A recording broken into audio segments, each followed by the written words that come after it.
Hey everyone, and welcome to the tutorial series for the Animal Behavior Kit. In this video, we're going to be taking a look at the brand new Activation Manager, a brand new system that has been added to the 1.3 update. And if you haven't been watching these videos in order, I would suggest you go back and watch the video on the brand new Animal Spawner update, because I go into a lot of detail into how we set up the animal spawners to be able to spawn and despawn animals as we go through the triggers.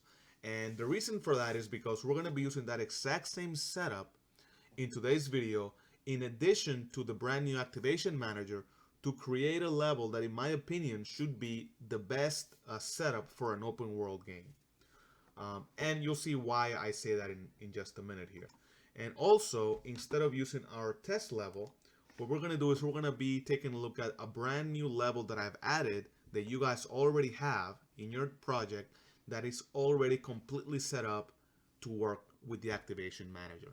So if you haven't done that and you're following along, go ahead into your maps folder and open level_13_Activation Manager and just give it a second to build the navigation. And I'm gonna take a few minutes here to explain what the Activation Manager is, and hopefully it'll give you a better idea of when you want to use the Activation Manager, or maybe if you want to use it, right? Doesn't mean that you have to use it, it's just an additional option there.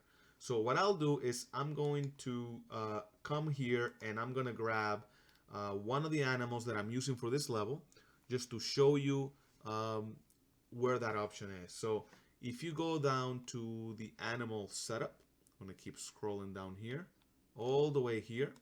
If you go to your setup general for one of your ground animals, under simulation details, you'll see that under AI run mode, I'm going to click here, we have three options. Run on proximity, which is the default, always run, and the brand new Activation Manager. Let me take a minute here to explain the differences. So the run on proximity is the baseline or the default system, and what it does is it basically has the animal do a trace around itself to try and look for the player, and it does this on a specific frequency and with a radius. So you can see it right here. It would use this radius to activate. In this case, will be 20,000 units, and it will check every 20 seconds. That would be the setting for this animal if we were using the proximity system, right? And it would just do a trace. If it finds the player, it becomes active, and an active animal can roam around your scene. It can engage other animals. It can use the breeding system, the group system, the grow system. All those wonderful systems that are there are always there only when the animal is active. If the animal becomes inactive because it can't find the player, then the inactive options would come into play, which are performance options, and it will automatically become invisible. Collision would be disabled, and it would stop ticking. And if you really want to be extra performant, you can even allow the animal to stop its behavior tree completely here, and it will just completely be as performant as it possibly can. But notice that the trace is happening on the animal itself, right? And that's usually not an issue because traces are really cheap in Unreal Engine. However, if you have an open world game, when you have maybe 1,000 animals, right? 500, 800,000, 2,000 potential animals all over the place, each one is doing traces every X amount of seconds, it's gonna start adding up, right? So in the case where you have a lot of animals active in the scene, you may not want to use the regular proximity system. So what the Activation Manager does, and that's the third option here, is that it reverses that check. Instead of having each individual animal do a trace, what we do is we use a special component that we put on the player character that does a trace for animals around the player, and only the animals that are around the player will then be activated. So if you select Use Activation Manager for your animal, by default, the animal will be inactive. It will not search for the player, it'll just be completely inactive by default. And then the player component will do traces around the player, and only the animals around the player will then become active. So we go from having potentially thousands of traces in your scene to a single trace per player. A lot more performant, right? But it requires a little bit more setup, right? So since we're here, I'm just gonna explain to you the simple setup. You would select the run mode use activation manager, and then you would add the component comp AI activation manager. The reason it has AI is because there's an activation manager component for the player as well. We're gonna take a look at that in just a second. But all you have to do is change the run mode and add this component, and your animal is now ready to use the activation manager. And if we look at the level here really quickly, let me give you an idea of what the setup is. I have a really big landscape here, and I've divided the level into different zones, and I use this like walkways to separate the zones. And each zone here has a bunch of animal spawners. And if you can see here on the left, on the right side here, I have zone 1. I have all these spawners. I'm selecting them here, for example. You see them selected here. And every 6 animal spawners, we have a spawner trigger. You can see here that I have this selected here. Same setup as the last video. What's going to happen is that this trigger here owns these 6 spawners inside the area. And when the player walks into the zone, the spawners will be activated. And when the player leaves the trigger, the spawners will be deactivated, and all of the animals inside that were spawned will be killed. And that's the options here. So you see that we have the 6 spawners selected for every trigger, and the spawn once option is disabled, right? We want the animals to spawn again if the player enters the trigger again. I'm assuming the player is walking all over the place. It comes to this area, it exits the area, and then maybe at a later time he can come back. So we want this option disabled. We want the spawners to be active and inactive as the player goes up and down. We want to kill the animals when the player ends the overlap with the trigger. And we only want to kill the inactive animals only. And this is important because maybe an animal is attacking the player and the animal will be active. And if the player, for example, crosses from one zone to the other, like in this area right here, and the animal is following the player and attacking it, you don't want the trigger to kill that animal while the animal is active, right? It would be pretty silly if you're fighting an animal and the animal just drops dead for no reason whatsoever, right? That would probably not be good. So what I made sure is to include this option here. Only the inactive animals can be killed. Also notice that if you click on one of these spawners, I am doing a player check. And in the example for this map, I keep the radius very, very small. You probably should make this a lot bigger. But I'm making it small just to prove the point that you can see kind of how animals spawn and despawn. What that means is if I'm walking through this zone and all of these triggers, and the trigger activates all of the spawners that are near the player will not spawn animals, because we don't want animals to spawn out of thin air in front of the player. We want to hide the spawning of animals, right? So if I walk through the zone from this area right here, these 2 spawners are going to be disabled, but these ones in the back are going to be enabled. And as a player, as I move from zone to zone, no matter what, each zone will be active. The spawners that are away from the player would spawn animals. And as soon as I walk out of a zone, all of the animals that are inactive in that zone will then be killed. And when I enter the zone again at a later time, the animals are spawned. And as you can see, we're basically spawning and despawning animals as the player enters a zone, right? We never want to keep animals active in the scene if the player is not nearby. We want to be as performant as possible. And because we're using the activation manager, even the animals that spawn in this area will not only spawn far from the player, but they will automatically be deactivated unless the player then walks nearby with its own activation manager, does the trace, and then activates the animals, right? So this is the reason why this is going to be so performant. So let's go ahead and hit play here, and you'll see on the left hand corner, I'm going to make this bigger, that we have the activation manager debug already enabled. So if you hit play on your own, you should see the exact same thing. And I'm putting there active 0 out of 0. The first number is the actual number of active animals, And the second number, the denominator, is the number of animals that are actually spawned in the scene. So right now we have 0 animals, and I'm gonna go ahead and hit, stat FPS, if I can type. I want to show you guys the FPS, and right here you see that we have about 50 frames per second. That's because the world itself is so large, right?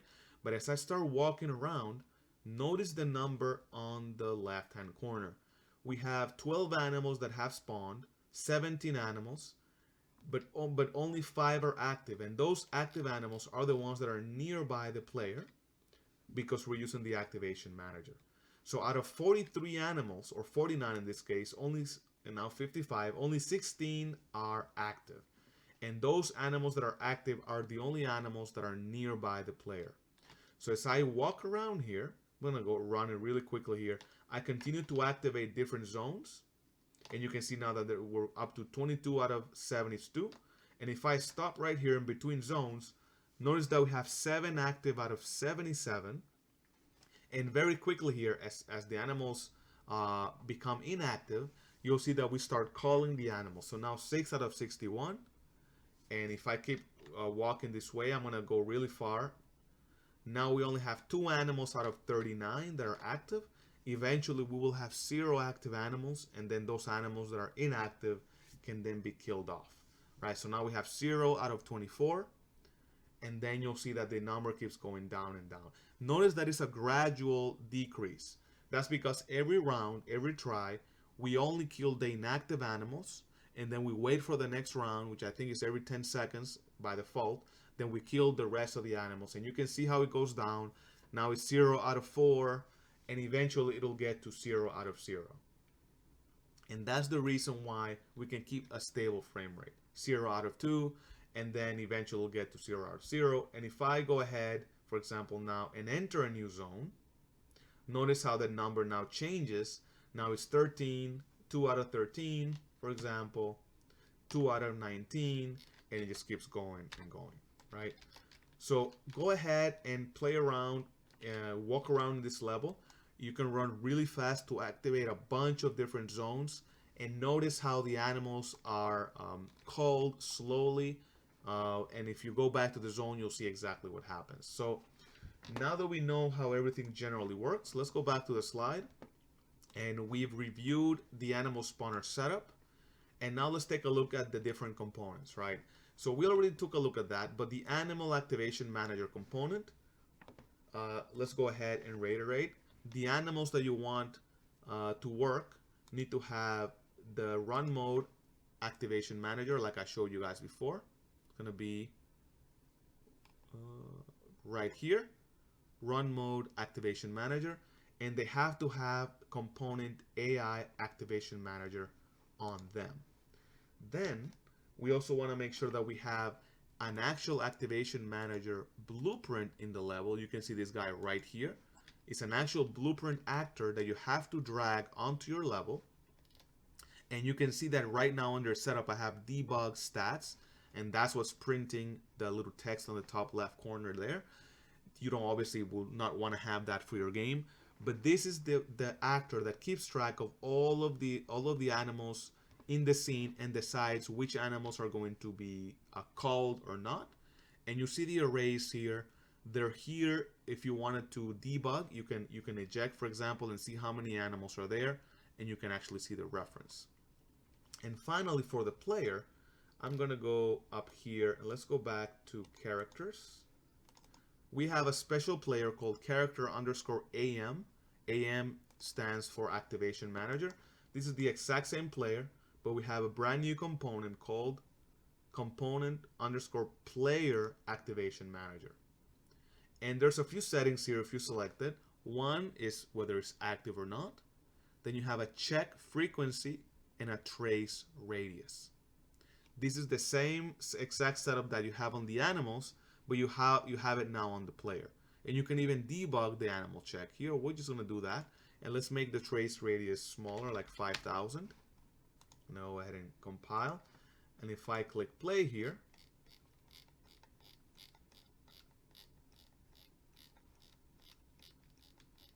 sorry, I'm trying to make this a little bit more obvious. You see the trace here? All of the animals that are within this trace radius are going to be active.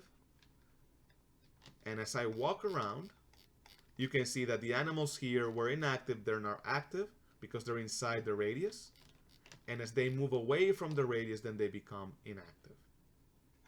So if I go ahead and eject here, here's the radius. And notice that the animals that are away from the radius, let's just take a look at these animals here. For example, this guy, he walked away and now he became inactive. As you saw, he disappeared basically. Look at this guy right here. As they become inactive, oops, you can see there he became invisible. He basically became invisible. He's not gone, he's just inactive. And you can see that the player continues to trace animals here. And if it finds an animal, it'll make it active. It has not found any animals, which is why you see 0 out of 59 right here, because there are no animals in the area. So if I go ahead and possess again, and we move down here, we know that there are more animals in this area. We eject. We can see that a bunch of animals that are now inside the trace have now been activated. So obviously the trace is still very small, which is why you're seeing animals kind of pop out in front of the player. Ideally, you would have this a lot bigger radius, and then you would have animals around the player become active, right? So that's the idea. As I said, the trace is now around the player instead of each individual animal, and as the player moves, obviously the trace moves around it. And it creates the illusion that the world has thousands of animals when only the animals that are nearby the player are just activated. And that is really pretty much it. Make sure that your animals have the right component. Make sure that your player has the right component. You can play around with the frequency and the radius. By default is 10,000. Obviously, the larger the radius, the less performance you get, but the more natural it is. Maybe 20,000 should be a better number here. So you can get animals that are active really far away, right? So you don't see that transition. And if you still want better performance, you can change the frequency to a higher number. And you can always debug this way. Always remember to make sure to put the activation manager in your scene and use the spawner setup that I have here, and you should then have a really, really good setup for any open world game. Okay? I think that is pretty much it. Going back here, we looked at the activation manager VP and then the player. Yep. That is pretty much it, guys. Thank you so much, and I'll talk to you in the next video.